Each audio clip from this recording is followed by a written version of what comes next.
Hello and a very good afternoon, everyone. I hope I am audible and visible to all of you. Good afternoon, Niharika. Good afternoon, everyone. Correct. Good afternoon, Abhiram. Okay. Again, we'll begin today's class with the same instructions that keep your videos off. And if you have to send any message, please do it on the ID Ask. That is the ID on which you can send your messages. Okay, can we recollect what we have done so far? Up till now, we have done motion in one dimension. The particle was moving along x-axis or only along y-axis, and we studied this motion. To begin with, we started with motion with constant acceleration. Then we ended the chapter with motion with variable acceleration. We also understood the motion by graphs and we studied it in details. Graph questions we already did and we studied those questions in detail. Now we move on to the next chapter, and the next chapter is known as motion in two dimension. Now, what do you mean by motion in two dimension? Can anyone tell me what is motion in two dimension? Any idea about motion in two dimension? Anyone has any idea about motion in two dimension? Can freely speak. What do you mean by motion in two dimension? Abhiram says motion in a plane. What do you mean by motion in a plane? Now imagine your mobile screens, two axes. Okay. Imagine your mobile screen and imagine a small ant or an insect moving on your mobile screen. So how will he move in on your mobile screen? He will move randomly on your mobile screen in any particular way. He can move on your mobile screen. He cannot fly out of your mobile screen. He will still remain on your mobile screen. Or for that matter, I have my tablet, I have my iPad, I have the screen of my laptop. Any insect, any ant moving on that screen, or if you have a wall in front of you, any lizard, any ant, any insect moving on your wall or your floor or your ceiling is moving on a plane. It can move randomly like this. It can move randomly like this. Now it can move randomly like this in any of the three planes that you can imagine. Right now we are dealing with XY plane. This is the XY plane, or it could be in the YZ plane, or it could be in the XZ or ZX plane. It could be in any planes. It could be on your front wall, it could be on your side wall, it could be on your ceiling. They represent the three different planes. Now, when a particle is moving like this, what is going to happen is, if you call its x coordinate x1 at some point and y coordinate as y1 at some other point, as you can see here, when it goes to another point, both its x and y coordinates are changing. Initially, the x and y coordinates are x1 and y1. After some time, they become x2 and y2. After some more time, they will become x3 and y3. So basically what is happening is two coordinates are changing. When the particle is moving on a plane, instead of one coordinate, which was happening in motion in a straight line, either x was changing or y was changing. Here, at the same time, two coordinates or two axes in position along two axes is changing. In this case, position along x and position along y, they both are changing simultaneously at the same time. Such kind of motion, which can be called as motion in a plane. I did not write motion in a plane. Motion in a plane where two coordinates are necessary to describe the position of a particle, x and y, or y and z, or x and z, is known as motion in two dimensions. Am I clear with the definition? What is the difference between motion in two dimension and motion in one dimension, or motion in a straight line? Motion in a straight line, only one coordinate was changing. We only needed the position along x-axis if the particle was moving along x-axis, or when the particle was moving along y-axis, only y-axis was changing. We only needed one coordinate. Here we need two coordinates, and hence it is motion in two dimensions. Can I have some raised hand that we have understood this? We have understood the definition of motion in two dimension or motion in a plane. Okay. Now, since we have understood this definition, can I ask you a simple question? What do you think this motion is? Is this motion in one dimension, or is this motion in two dimensions? So I've drawn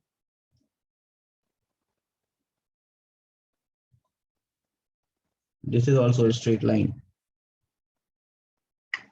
This is a straight line. What do you think this type of motion will be called as? The particle is moving in a straight line from A to B.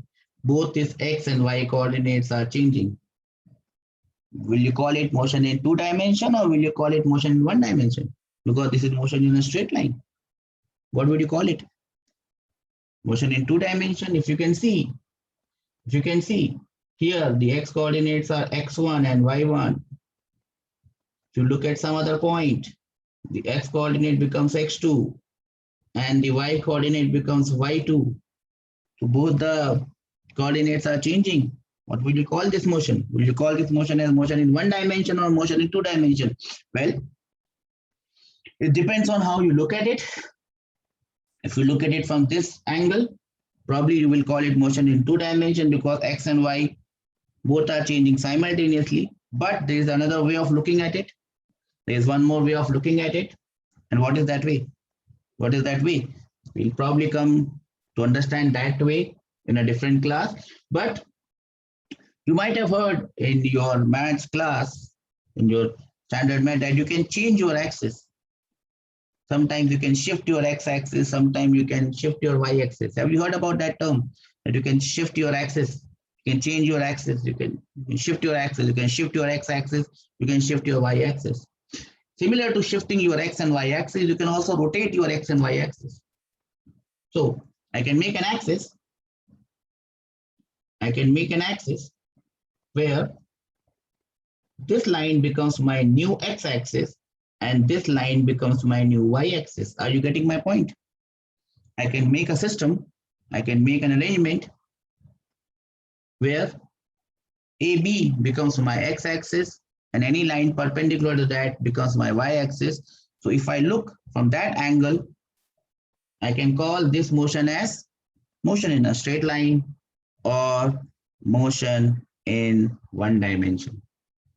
Because motion in one dimension is easier to understand and easier to calculate, and hence whenever something is moving along a straight line, it's better to call it motion in one dimension rather than motion in two dimension. But if the motion is like this, whatever axis I do, whatever axis I change, always x and y will change, and hence this type of motion will be known as motion in two dimension or motion in a plane. Am I clear with this concept? Do we understand this? Can I have some raised hand that we understand this, sir? That something moving on a plane in a random fashion, that is motion in two dimension. Something moving in a straight line can still be called as motion in one dimension. Okay, let us move ahead. Now, we are going to study two types of cases or two types of motion in two dimension, and what are those types of motion in two dimension. So we are going to study motion in two dimension under two headings. Under two headings. Two different types of motion. The first type of motion is known as projectile motion, which is an example of motion in two dimensions. The other type of motion is known as circular motion, which is again an example of motion in two dimensions. And if I would recollect, if I would take you back in the past, I could tell you that we have done both of these previously. Do we remember we did circular motion when we were doing the definitions of displacement, velocity, average velocity? The first question that we did, do you remember it? The first question that we did was a particle moving in a circular path. Do you remember this? Moving from A to B and then from B to C. And I asked you, what is the total distance traveled by this particle? What is the displacement of this particle? Do we remember this? Can I have some raise hand? Yes, sir. We remember that we have done such questions previously at the beginning of the session, at the beginning of the class, where we studied circular motion in the definition. So we have done the circular motion. We'll again be doing it in much details in the coming classes. So this is one type of motion. As you can see, no matter how I make my axis, if I make my axis like this, x-axis and y-axis, you can see at any point, both the coordinates x1, x and y, both are changing. Since they are changing, this will be an example of motion in two dimensions. Am I clear that a motion, if something is moving in a circular path, that will be an example of motion in two dimensions? Am I clear? Can I have some raised hands that we are clear? And that we have done this circular motion before also. There's nothing new into it. Okay. So everyone remembers that we have done circular motion. Now, let us come to the second point. Projectile motion. I told you that we have done both this motion previously. Do you remember we had done this projectile motion anytime? What is projectile? I don't think I ever used the term projectile. But now, all of a sudden, I'm telling you that we have already done this projectile motion. Any idea where and when we might have done this? Yes, Niharika. Well done. Well said.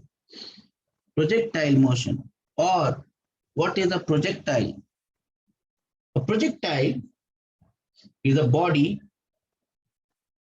A projectile is a body in flight. Flight means it is in air or flying. A projectile is a body in flight moving under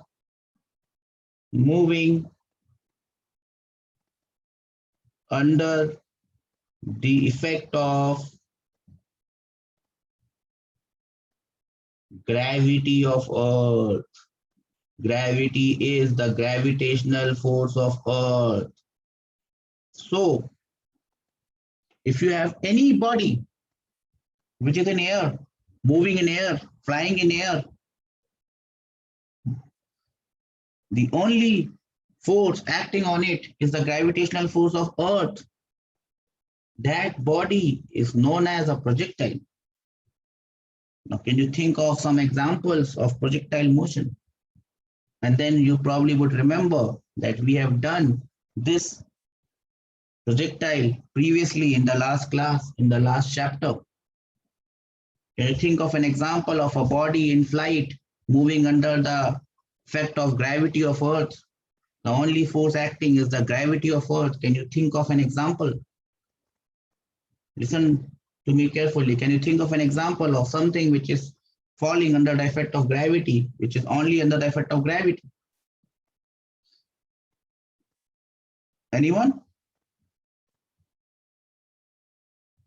No one. This pen, if I drop it, It falls on ground. What is the force acting on this pen?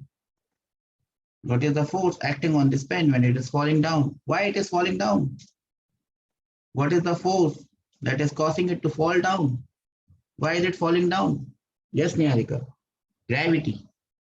It is falling down because Earth is attracting it towards itself. It is falling down because of the force of gravity. The force acting on this particle is the force of gravity. And hence, this becomes a projectile. And hence, this becomes a projectile. Any body which is falling under the effect of gravity is a projectile. But in our case, the first case that we did in the previous chapter, the body was falling in a straight line. The body was falling in a straight line.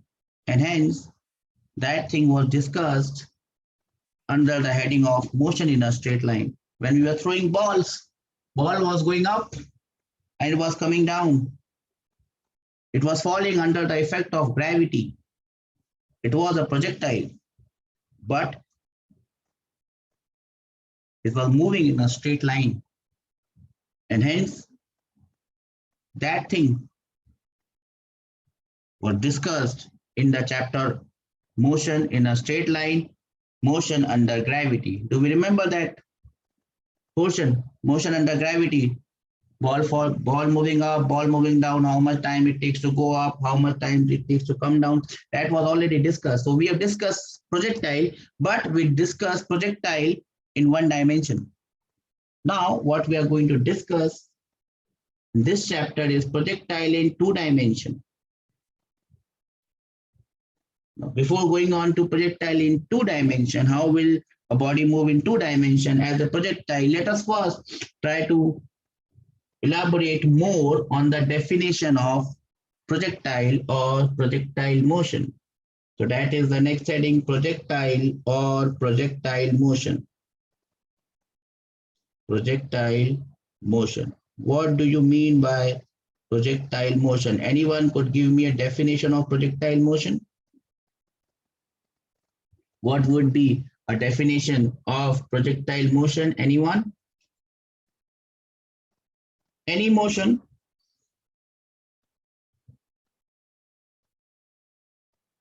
Any motion which is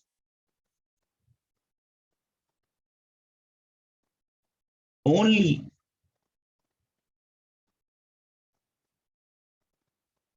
under the effect of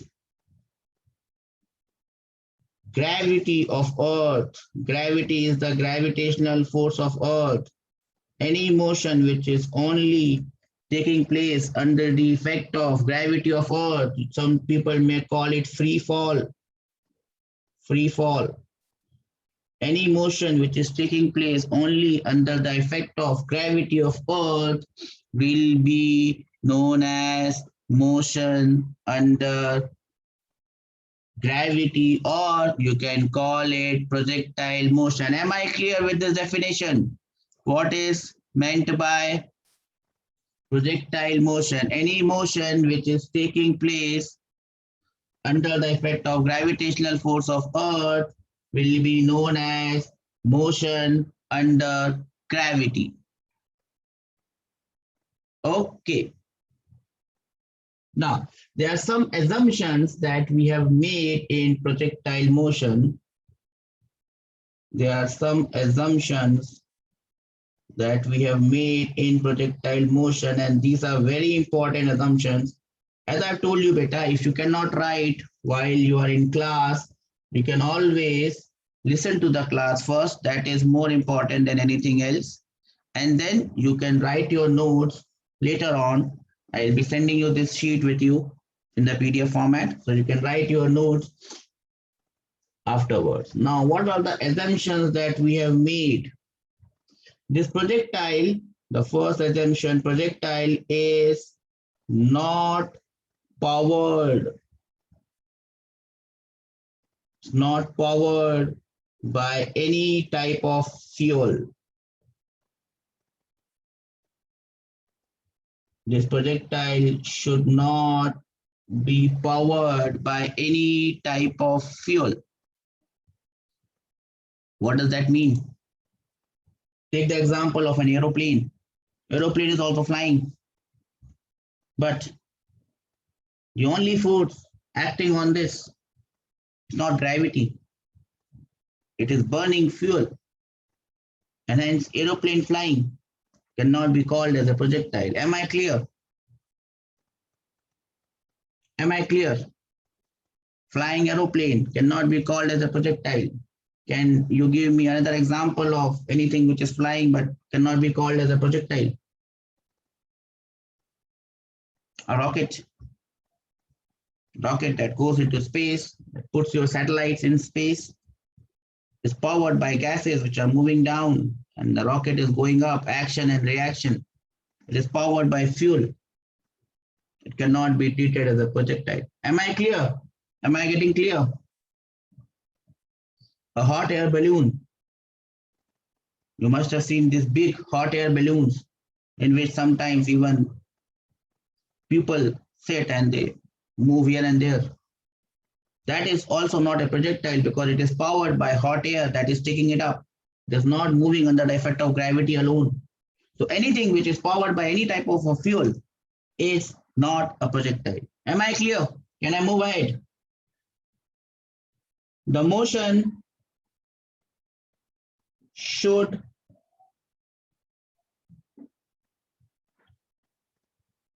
only be under the effect of gravity. The only force that should act on the projectile must be force due to gravity. Am I clear? No other force,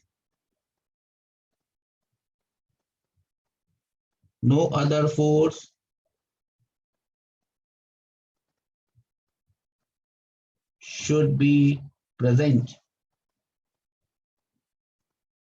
There should not be any other force which is present. If there is any other force which is present, the body commotion cannot be called as projectile motion. That is the third assumption. Number 4, and very important, air resistance. Air resistance is again a type of force. Air resistance is neglected or not present. Now, what do you mean by this air resistance? Anyone could elaborate on this air resistance? Anyone could elaborate on what is this air resistance? Now, while you are in a bike or in a car, and the car is moving fast, you come out of the car or in a bike, you will feel very large amount of air hitting you. You will feel a lot of air obstructing your path. You try to walk in water. You try to walk on ground and then you try to walk in water. Is it easier to walk in water or is it easier to walk on land? Is it easier to walk in water or is it easier to walk on land? Yes, it's definitely easier to walk on ground or land rather than walk inside water. What's the problem? Water or air. We are surrounded by a mixture of gases, which we call air or atmosphere. Mixture of gases, air or water, they are known as fluids.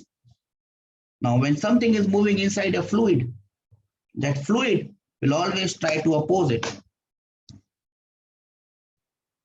When you're moving inside water just have to train out all example of air resistance. Height. Who will touch the ground first? Abhiram says both at the same time. Doesn't happen. Stone will hit the ground first, Tarun. Yes. Both stone. and this feather is attracted by the earth, they are accelerated towards earth, and that acceleration is always taken as constant. The value of g, whether it's a stone or a feather, in our questions we never mention. Sometime I mention it is a ball, sometime I mention it is a stone. So we always took g as constant, 10 or 9 per second square. That means the acceleration is constant, and drop from the same height, they must fall on the ground at the same time. Whatever is heavier will fall first. Whatever is lighter will take its own time. It will be later compared to which is heavy. Why so? This is all wrong. They were all wrong. Feather and a stone cannot fall together at the same time. They will actually. If there is no air, if there is no air resistance, a stone and a feather dropped from whatever height will always fall on the ground at the air resistance. The feather experiences a lot of air resistance. Stone does not face a lot of air resistance. So the first chapter, when we were doing motion under gravity, we had this air resistance and we had neglected it. That is why we had taken g as constant, and all the bodies will take the same time to fall. Air resistance was neglected. I don't think that I mentioned this because it would have been difficult for you to understand at that point. Now you know that since air resistance was neglected, just Sai, what is the problem? Tell me, what is the doubt? Since air resistance was neglected, that is why everything was falling at the same time. There was an experiment that was conducted, and I have shared the video in the JE group. I'll forward that video to you, and then you will see a very nice experiment conducted in a very big vacuum chamber where a bowling ball, a ball that is very heavy that is used for bowling, and a feather are dropped, and you will see them falling at the same time. And that's a very good thing to see. That tells us that physics works. Whatever we are doing is not wrong, it's right. But there are assumptions that we have made. So the assumption here is, for motion under gravity, for projectile motion, the only force acting on the body is the force of gravity of Earth. There is no air resistance that we are considering, even though there is. But the question that we are going to solve, we'll be doing the assumption, we'll be making the assumption that there is no air resistance. Am I clear? Can I have some raise hand? That's how we understand this. That air resistance is neglected. It may not be mentioned. Tarun, Tanu, Ramchandra, Eddi. Do you understand this? That even though it is not mentioned that air resistance is not there, we'll assume that air resistance is not there. Now the fifth point is G. What is G? Acceleration due to gravity is assumed to be constant, both in magnitude and in direction. If it is not constant, if G is not taken as constant, then again we can't call the motion as projectile motion.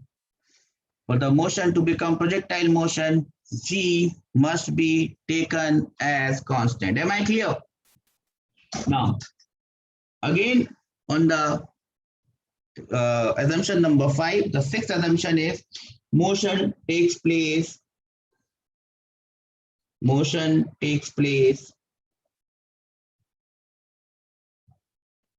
very close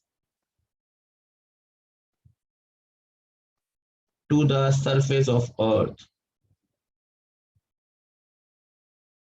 The motion takes place very close to the surface of Earth. Why this assumption? Because as the distance from the surface of Earth increases, the value of G decreases. So if the height is too much, distance is too much, we can't take it as projectile. That is why moon, which is a natural satellite, moon is moving around Earth. And the only force acting on the moon is the gravitational force of Earth, apart from all the other planets and sun. But we can't call moon as the projectile of Earth because it is too far. But the satellites that we put, the satellite that is giving you a GPS coordinate, the satellite which is used for your television channels, the satellites which are used for your weather forecast, all those are treated as projectiles because International Space Station, if the night is very clear, and you have a small telescope, you can actually see the International Space Station. It just shines there. You can actually see it. I saw it once, the small telescope. On a clear night, you can see it if you know where to see. All these are very close to the surface of about 10, 20, 25, 30 kilometers. You can call them as projectiles, but you cannot call moon as a projectile of Earth. Am I clear? Am I clear with the meaning of the term projectile and projectile motion and the assumptions that we have made? We have to remember these assumptions because there might be a question where you get confused on whether this is projectile or not. You have to look at these assumptions and see if all the assumptions are getting fulfilled, then the motion is projectile. Now, as I said, that we have done this projectile in the first chapter, motion under gravity, but that was in a straight line. The particle was falling in a straight line. So even though it was projectile motion, we had already done this. Now, what is the difference? Now, the projectile will not move in a straight line just like this, but it will move in a different fashion. Now, how can I make it move in a different fashion? Not in a straight line. We call such projectiles as oblique projectiles. You might not have heard this term, oblique projectile motion. Now, what is this oblique projectile motion? Don't get confused with the term.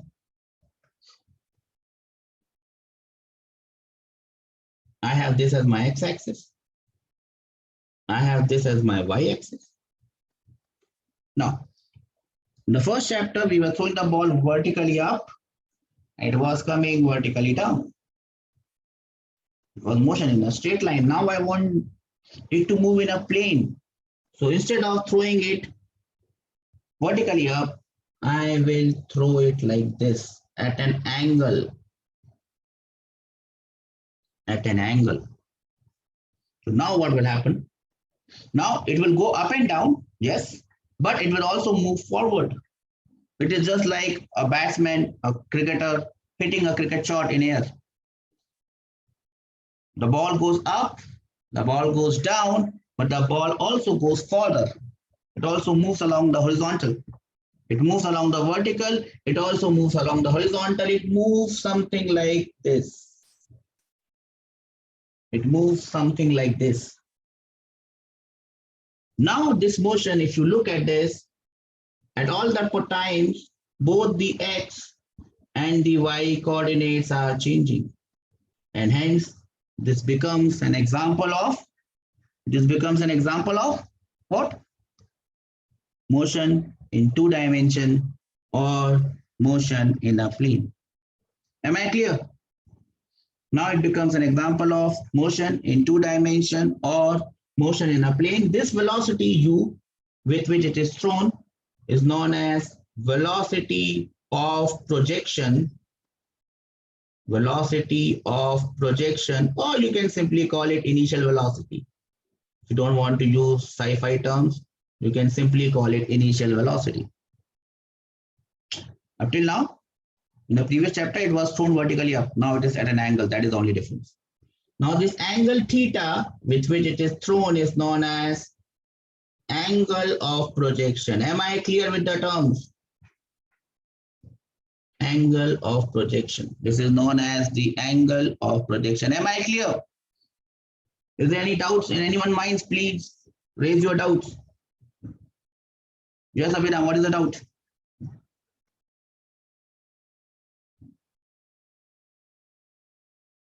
Okay.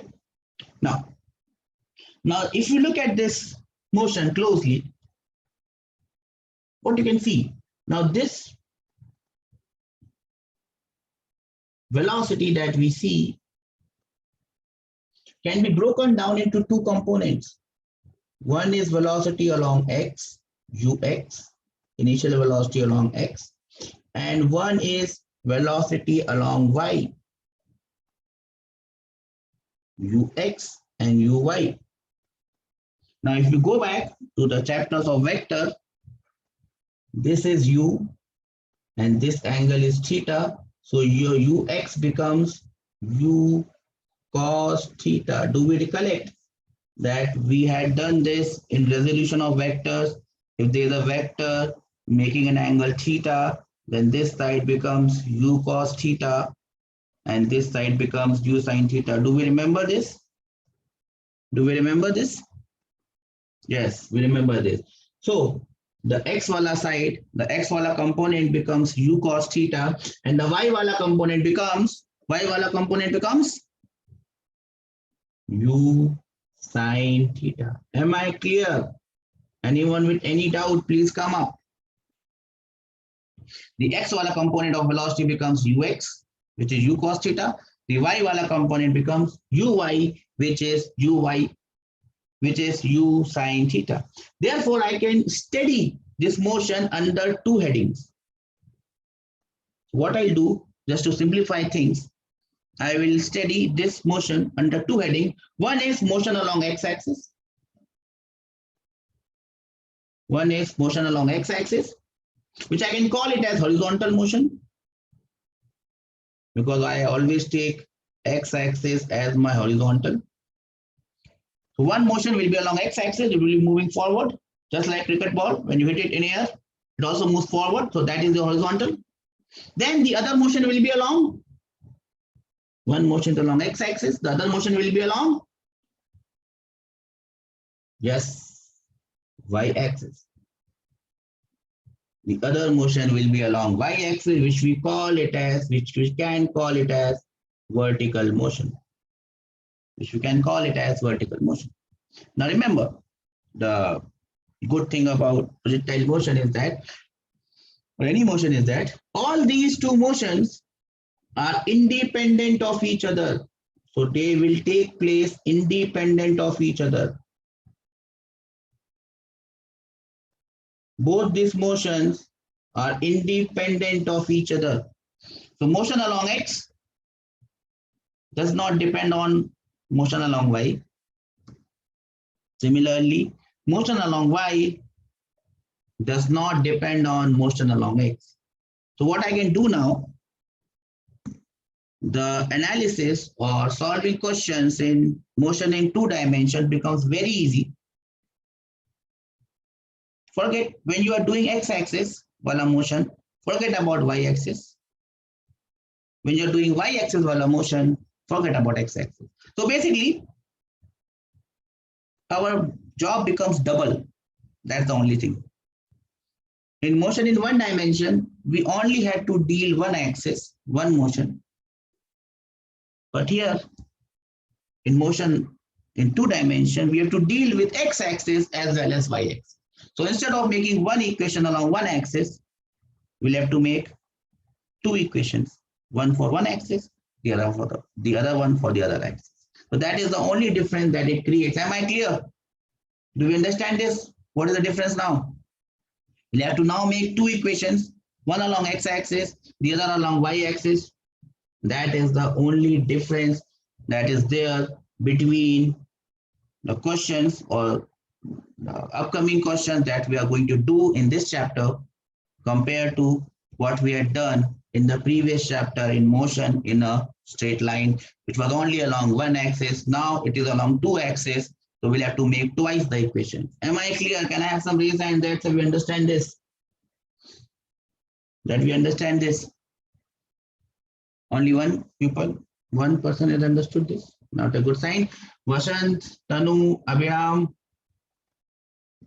Great. So now we'll have to make 2 equations. But again, remember, the quantities that we are going to deal are vectors, velocity, acceleration, displacement. All these are vectors.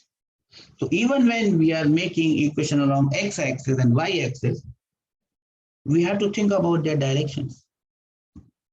One way is to treat them as vectors, write everything in vector form. But if I start writing everything in vector form, which I did when I started teaching, it was looking very complicated. Even I felt complicated at times. oh, that this equation is looking too complicated because the equation was written in vectors. So now, with time, anyone learns, I have learned that instead of using vector sign everywhere, we are not going to use vector sign. But then you have to understand that they are vectors and they have directions. So we must use something for directions. What are we going to use for directions? Nothing special, nothing new. They've already used it. Signs, yes, sign convention we are going to use. But the problem now here is, it's not a problem, it's just a common sense thing. That instead of only one axis, I have two axes. In motion in one dimension, we only had to use one sign convention along one axis. Now here we have to use the same sign convention, but it would be applied on both the axes. So what will be your sign convention for the y-axis? Anyone? Will not change anything. I never change anything. I'm an old-fashioned person. I always keep one thing constant and I work on it. What will be my convention? Sign convention along x-axis. What will be my sign convention along x-axis? Anyone? What will be my sign convention along x-axis? Anything moving along positive x will be positive. Anything moving like this is positive. Then anything moving like this along negative x-axis would be negative. Are we clear? Can I have some raised hands? Yes, sir. Nothing has changed. We had already used this. Nothing new. Only two people seem to have understood this. Okay, let me first understand the y-axis wala sign convention as well. What will be the sign convention on the y-axis? Anyone? What would be the sign convention on y-axis? Nothing has changed. I hate changes. That is the only constant in life. Change. We have to change. Sometimes I change. What is the convention for y-axis? Any vector which is upwards will be positive. Any vector which is downwards will be negative. Am I clear? Am I clear with this concept of positive and negative? We have to use them simultaneously now for x-axis as well as for y-axis. Am I clear?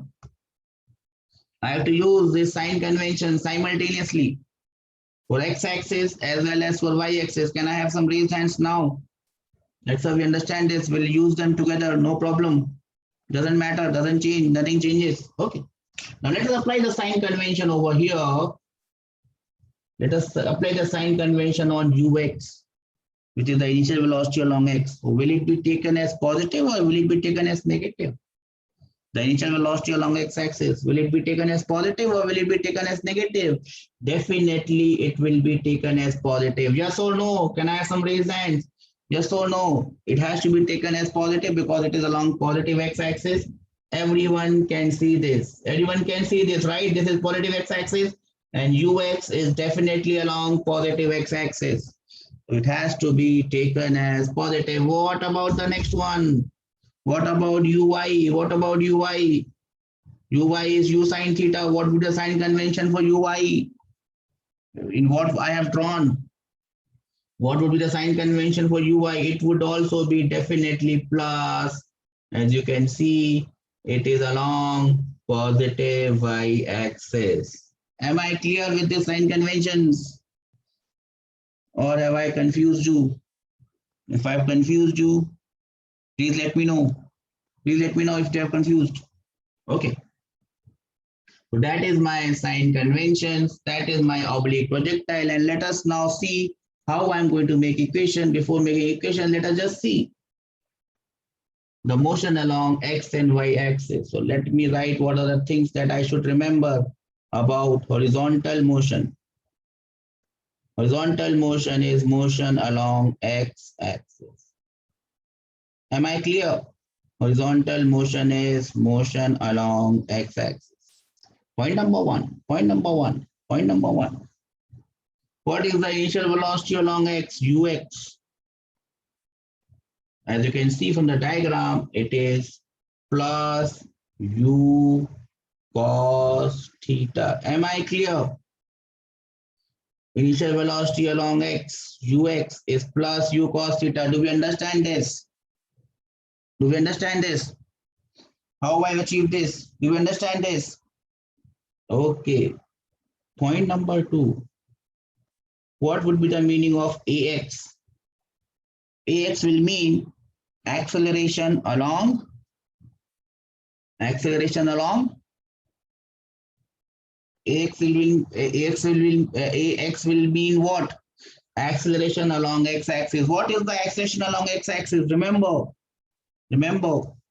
projectile motion is the motion that takes place only under the effect of gravity. The only force acting is gravity, which is vertically downwards. So is there any force in the horizontal direction? There is no force, Niharika, in the horizontal direction. Since there is no force in the horizontal direction, the acceleration along horizontal is zero. Please raise your hands and tell me, sir, we understand this. There is no force in the x-axis. And hence the acceleration along x-axis will remain zero. Point number three. Since the acceleration along x-axis is zero, the velocity along x will remain constant. Am I clear? Velocity along x-axis always remain constant. Am I clear? Anyone has any doubts on this? Velocity along x will always remain constant just because there is no acceleration along x-axis. Am I clear with this point? Anyone has any doubts with this point? Please raise your hands now. Now is the time that you raise your doubts. There is no acceleration along x-axis, and hence velocity along x-axis will remain constant. Am I clear? Shall we move on to the next one? What would be the next one? I've dealt with horizontal. The next one would be vertical, which is nothing but y-axis. What is point number one? What is point number one? What is the initial velocity along y-axis? Give me the answer. What is the initial velocity along y-axis? It is plus u sine theta. Am I clear? Anyone has any doubts? Please come up. Plus u sine theta. That is correct, Niharika. I hope everyone is there with me. Okay. Number two. Acceleration along y-axis. How much is the acceleration along y-axis? Remember our assumptions. Our assumptions were it only takes place under the effect of gravity. The only force acting is gravity. So what will be the acceleration along y-axis? Great, Niharika. Minus g. Why it is minus? Anyone, why it is minus? Why is g taken as minus? Please tell me. Why is g minus? Because of its direction, which is downwards, opposite to gravity. Wrong, Niharika.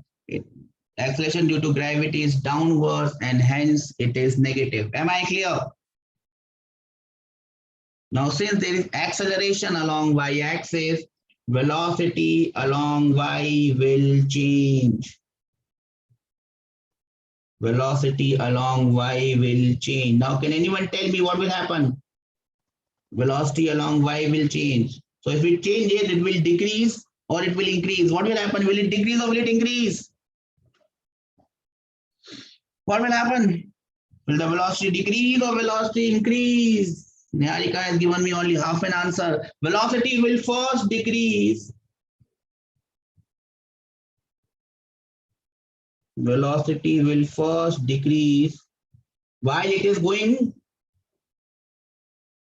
it is going up. Yes or no? Velocity will decrease while going up. Yes or no? And then velocity will decrease while what? Coming down. Am I clear? Am I clear? Am I clear? Okay. What will happen at the highest point? At the highest point,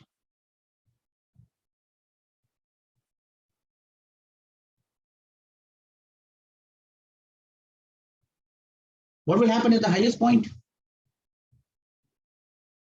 Anyone? At the highest point, Vy will be 0. Am I clear? At the highest point, the vertical velocity has to be 0, else it will not stay there. It will keep on going up. Do we understand this? Can I have some raise hand that we understand this, sir? At the highest point, vertical velocity will be 0 and then it will increase while it is coming down. One more question here. At highest point, what will be the velocity along x-axis? At the highest point, what will be the velocity along x-axis? If you have understood this, give me an answer straight away. At the highest point, velocity along y-axis is 0. Well, it will now come down. What will be velocity along x-axis? Anyone give me an answer? Anyone give me an answer? What will be velocity along x-axis? At the highest point, what will be the velocity along x-axis? You must remember that it does not change. So it will remain same plus u cos theta. We agree on this, everyone, or anyone has any doubt? Velocity along x never changes. Even at the highest point, it is not 0. It is plus u cos theta. Am I clear? Am I clear? Can I have some raise hand that, sir, you are clear?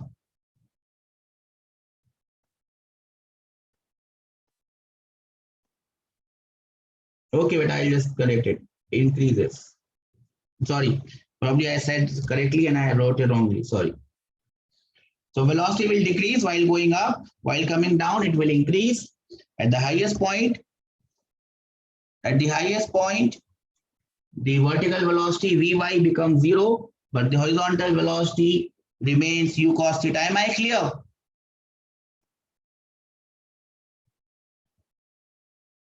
The speed with which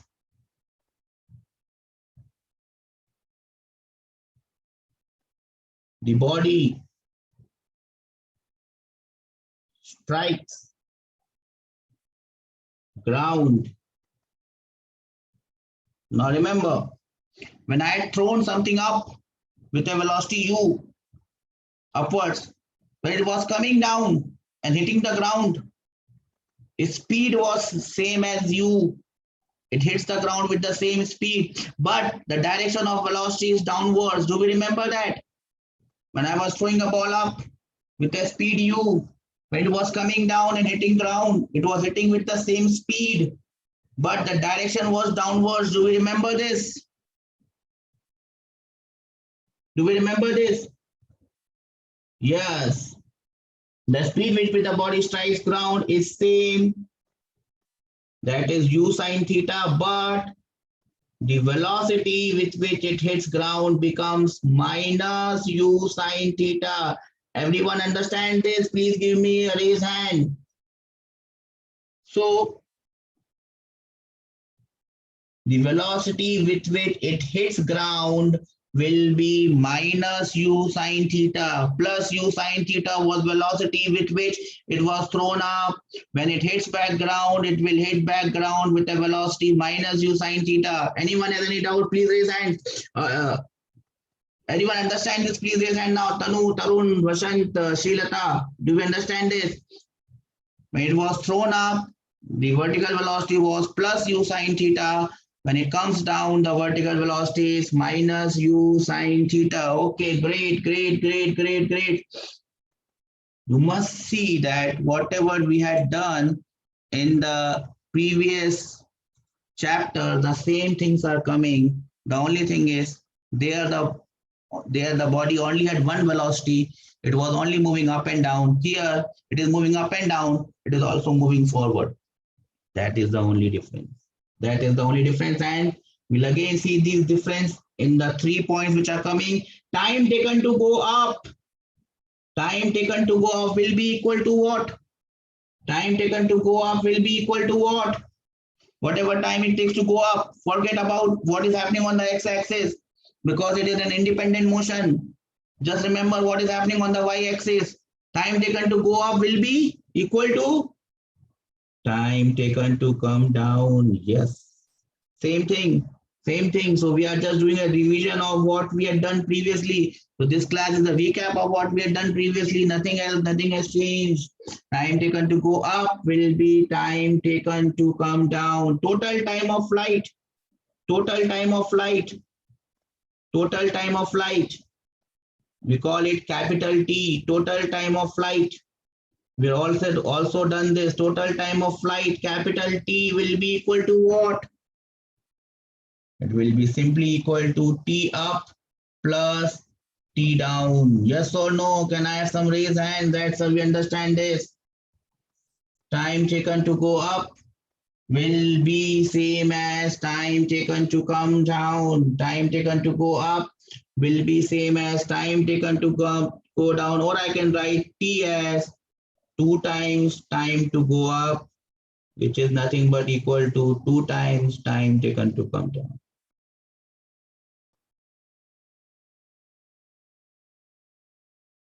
Am I clear? Am I clear with this? Am I clear with the various aspects of what we have done in this?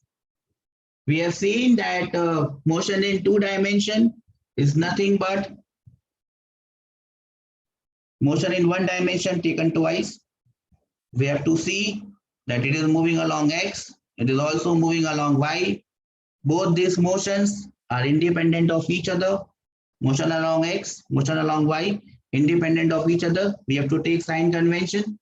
There is no acceleration along x-axis. So velocity along x-axis remains same always, but there is an acceleration along y-axis which is g downwards, so minus g. So velocity along y will change. It will keep on decreasing. At the highest point it becomes 0. Then it will keep on increasing. The speed with which it strikes background is same, u sine theta, but the velocity becomes minus u sine theta because it is downwards. Time taken to go up is same as time taken to come down. Total time is 2 times time taken to go up or 2 times time taken to come down. We will begin the next class after this. So I hope that you will go through this. Your course for the test on Sunday will be only motion in 1 dimension. So this will not come in your test. I will be sending you this PDF after the class. I also send you that video of that vacuum wala experiment.